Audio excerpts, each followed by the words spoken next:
শিৱসাগৰ জিলাত দিখৌ আৰু দৰিকা নদীৰ বাহনীয়ে প্লাবিত কৰা বহু অঞ্চল বৰ্তমান শুকাবলৈ ধৰিছে আৰু বানাক্ৰান্ত ৰাইজ ঘৰলৈ লাহে লাহে যাবলৈ ধৰিছে।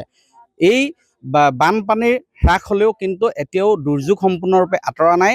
ঠায়ে ঠায়ে নানা স্বাস্থ্যজনিত সমস্যাই দেখা দিবলৈ আৰম্ভ কৰিছে। ঠায়ে ঠায়ে কেতবোৰ ৰোগে দেখা দিছে আৰু এনে সময়তে ডিমৌৰ সাৰথি পলিক্লিনিক এণ্ড ডায়েগনষ্টিক চেণ্টাৰৰ উদ্যোগত ঠায়ে ঠায়ে স্বাস্থ্য শিবিৰ পাতিছে আৰু তেওঁলোকে ঔষধ পাতি যোগান ধৰি বানাক্ৰান্ত ৰাইজৰ কাষত থিয় দিছে, সাৰথি হৈ সহায়ৰ হাত আগবঢ়াইছে। মই ইয়াত দেখুৱাইছোঁ ডিমৌৰ সাৰথি পলিক্লিনিক এণ্ড ডায়েগনষ্টিক চেণ্টাৰৰ উদ্যোগত শিৱসাগৰ জিলাৰ বান বিধ্বস্ত এলেকা নাজিৰা বেতবাৰী অঞ্চলকে ধৰি ভিন্ন প্ৰান্তত তেওঁলোকে স্বাস্থ্য পৰীক্ষা কৰিছে ৰাইজৰ আৰু প্ৰয়োজনীয় ঔষধ পাতি যোগান ধৰিবলৈ এনেধৰণে আগবাঢ়ি আহিছে মানৱতাৰ খাতিৰত। আৰু মই সেই ডিমৌৰ যি সাৰথি পলিক্লিনিক আছে তাৰ স্বত্বাধিকাৰী সঞ্জীৱ দিহিঙীয়াৰ ওচৰলৈ আহিছোঁ। আপোনালোকে এক মহৎ পদক্ষেপ এই মুহূৰ্তত গ্ৰহণ কৰিছে, কেনেধৰণে কি আপোনালোকে সেৱা আগবঢ়াইছে আৰু যি ঔষধ যোগান ধৰিছে কেনেধৰণৰ ঔষধৰ কিট যোগান ধৰিছে? হয়, নমস্কাৰ।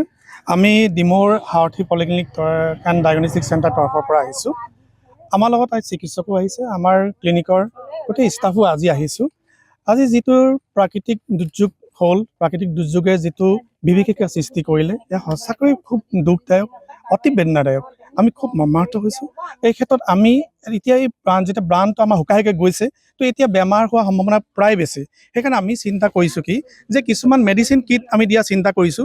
মেডিচিন কিটবিলাকত ৰাখিছোঁ যাতে জ্বৰ হ'লে ঘৰত পেৰাচিটামল টেবলেট দিছোঁ, লুজ মোচন হ'লে টেবলেট দিছোঁ, কফ চিৰাপ দিছোঁ, খজুৱতি বিশেষকৈ এইটো সময়ত খজুৱতি খুব হয়, খজুৱতি মলম দিছোঁ, ORS দিছোঁ। এনেধৰণৰ দিয়া উপায় আমি ফেনাইলো কৰিছোঁ যাতে ঘৰতে যাতে যোন বানাক্ৰান্ত মানুহ থাকে ঘৰতে যাতে কিবা এটা জ্বৰ এটা হ'লে যাতে হস্পিটেল নগৈ ঘৰতে প্ৰাৰম্ভিক মেডিচিনটো লৈ যাতে তেখেতে মানে ভাল হ'ব পাৰে। এইটোৱে আমি লক্ষ্য ৰাখি চিকিৎসক আহিছে এইটো লক্ষ্য আগত ৰাখি আমি টিম গোটেই আহিছোঁ।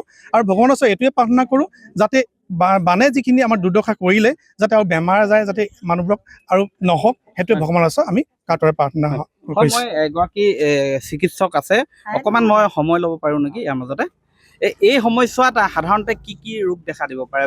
যিবিলাক বানপানী শুকাইছে লাহে লাহে, এতিয়া আপোনাৰ সাৱধানতা অৱলম্বন কৰিব লাগে মানে মেইনলি পানী ৰিলেটেড যোনকেইটা ডিজিজ আছে সেইকেইটাৰ পৰা সাৱধান হ'ব লাগে, যেনেকৈ লুজ মোচন হ'ব পাৰে, ফিভাৰ হ'ব পাৰে, ভাইৰেল যোনকেইটা ডিজিজ আছে সেইকেইটা মেইনলি হ'ব পাৰে। চ' তাৰ কাৰণে আৰু ভৰিৰ যোনটো মানে খজুৱতি স্কিন যোনকেইটা ডিজিজ আছে সেইকেইটাৰ পৰা সাৱধান হ'ব লাগে। আৰু এইটো ক্ষেত্ৰত ORSটো বহুত বেছি ইম্পৰ্টেণ্ট। যদি কাৰোবাৰ পায়খানা বা গাটো দুৰ্বল হৈ আছে, ORSটো কণ্টিনিউ খাই থাকিব। ক'ৰবাত চেলাইন নাপাবও পাৰে, কিন্তু ORSটো এভেইলেবল থাকে। এটলিষ্ট ORSটো খাই থাকিলেও শক্তিটো থাকিব। হয়, এই সুন্দৰ পৰামৰ্শ আগবঢ়াইছে চিকিৎসকে। মই ইয়াৰ যি স্থানীয় ৰাইজ আছে তেওঁলোকৰ পৰা জানিব বিচাৰিম। খুৰা, আপোনালোকৰ কাষলৈ আজি আহিছে সাৰথি পলিক্লিনিক, কি ক'ব এই সন্দৰ্ভত আৰু বৰ্তমান সমস্যা কেনেধৰণে পাৰ কৰিছে? এতিয়া আমাৰ এইডোখৰতো তেনেকৈ পানী সোমাইছিলে, 2-3 থাকিলে ওলাই গৈছে আৰু ইয়াৰ পৰা তললৈ কিন্তু অৱস্থা বহুত কাহিল। গতিকে আমাৰ এইডোখৰতো চিকিৎসকসকল আহিছে, ভাল হৈছে। ক'লে যদি কাৰোবাৰ কিবা হৈছে ইয়াত দেখাব পাৰিছে, সেইকাৰণে ভাল হৈ গৈছে। হয়, ৰাইজৰ এক সুন্দৰ উপকাৰত আহিছে বুলি তেওঁলোকে জনাইছে।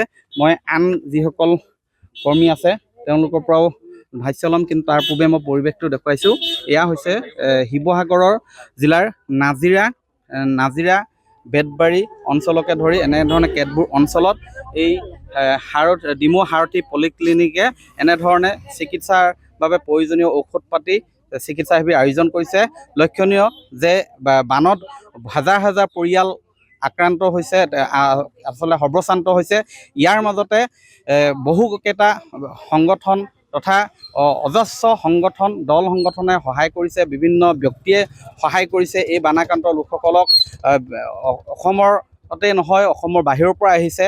ৰিলায়েন্স ফাউণ্ডেশ্যনে যথেষ্ট কাম কৰি আছে, সেইদৰে বজৰুদ্দিন আজমল চাহাবৰ আজমল ফাউণ্ডেশ্যনে কাম কৰি আছে আৰু সেইধৰণেই আগবাঢ়ি আহিছে ডিমৌৰ সাৰথি পলিক্লিনিক আৰু এনেধৰণেই সহায় সহযোগিতাৰে বৰ্তমান বানাক্ৰান্ত ৰাইজত থিয় দিছে এইবিলাক বিভিন্ন চৰকাৰী বেচৰকাৰী অনুষ্ঠান প্ৰতিষ্ঠান। আপুনি বিচৰা বাতৰি পাব কেৱল নিউজ 18 এপত। নিউজ 18 এপ ডাউনলোড কৰিবলৈ স্কেন কৰক এই QR কোড। গুগল প্লে ষ্টৰতো পাব এই নিউজ 18 এপ।